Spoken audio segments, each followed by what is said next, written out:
Oleh sebab itu, sosok gaib yang menghuni villa ini berbagai macam pemirsa.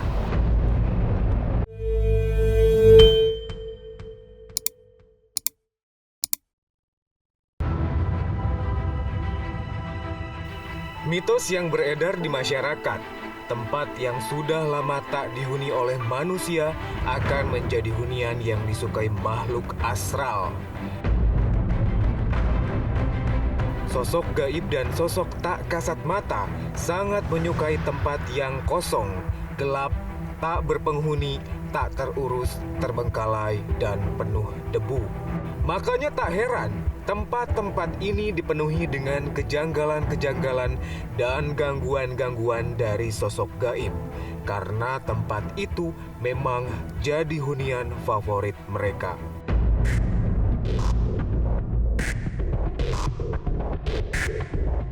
Berbicara tentang tempat terbengkalai, ada salah satu villa berlokasi di Bogor, Jawa Barat yang seringkali mencuri hati para penikmat misteri. Lokasi villa itu tepatnya berada di Puncak Bogor, Jawa Barat. Banyak cerita beredar di masyarakat bahwa villa ini sudah angker sejak lama.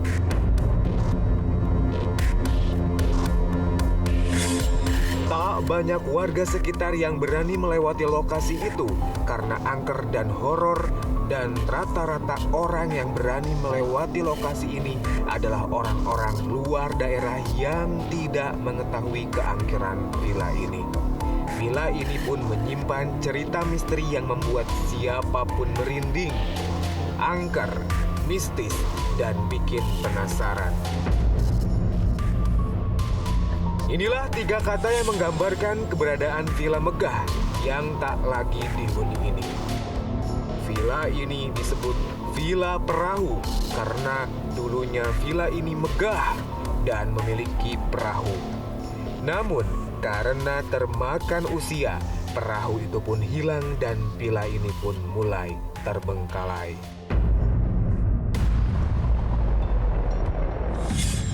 Ternyata villa ini sudah terbengkalai belasan bahkan mungkin puluhan tahun.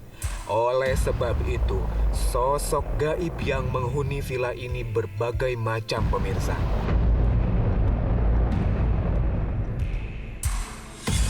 Diakui penjaga villa yang bernama Pak Suma, ia bekerja sejak tahun 2006.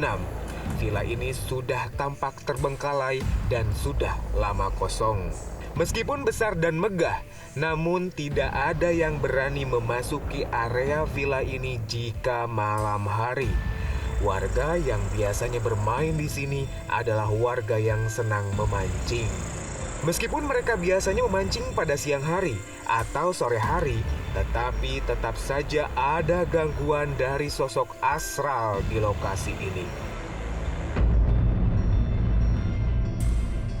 Di sini udah dari 2006. Nggak tahu udah pas cuma ke sini udah gitu, udah kosong udah lama gitu maksudnya.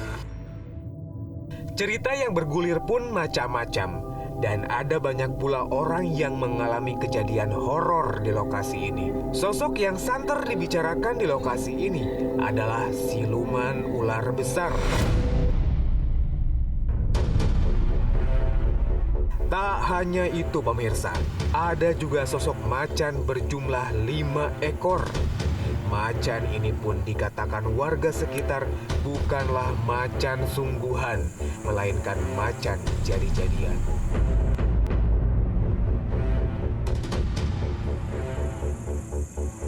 Kadang juga ada sosok perempuan cantik berjumlah 5 orang yang suka berdiri di depan villa hendak mencegat siapapun yang berusaha lewat depan villa ini.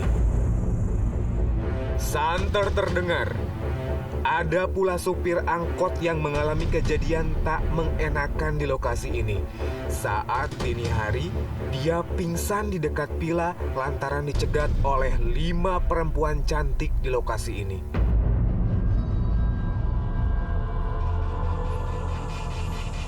Namun yang menyeramkan adalah kelima perempuan ini memiliki bau yang tidak sedap.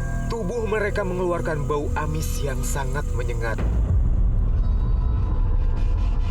Seketika, aroma menyengat itu membuat sang supir angkot ketakutan hingga tubuhnya terkulai lemas pingsan. Beruntung, dia bisa ditemukan oleh supir angkot lainnya jam 6 pagi dan segera diselamatkan untuk mendapatkan perawatan lebih lanjut. Selain supir angkot, penjual es di sekitar lokasi ini juga menjadi bulan-bulanan para penunggu di Villa Perahu ini, pemirsa. Masih sama, yaitu sosok 5 wanita yang cantik namun misterius. Diakui penjual es, dia dipanggil oleh 5 perempuan yang hendak membeli es. Lantaran tak curiga, penjual es itu pun membuat es pesanan ke-5 perempuan cantik itu. Karena dianggap pesanan mereka adalah penglaris pertama dari dagangannya, setelah mengantarkan es tersebut, penjual es ini kemudian mengambil uang pembayaran es dari wanita-wanita itu. Dia pun kembali ke gerobak esnya tanpa rasa curiga. Namun, setelah berjalan agak jauh dari lokasi Villa Perahu ini, tiba-tiba saja uang pembelian es itu berubah menjadi daun kering. Dan yang paling mengerikan diakui penjual es saat itu, saat wanita membeli es, dia melihat rumah itu bukan bentuk villa terbengkalai. Dalam bayangan dia melihat gedung yang tinggi, besar, bagus, ramai, serta banyak pengunjungnya. Ternyata penglihatannya itu salah. Yang dia datangi justru adalah Villa Perahu yang tidak ada penghuninya.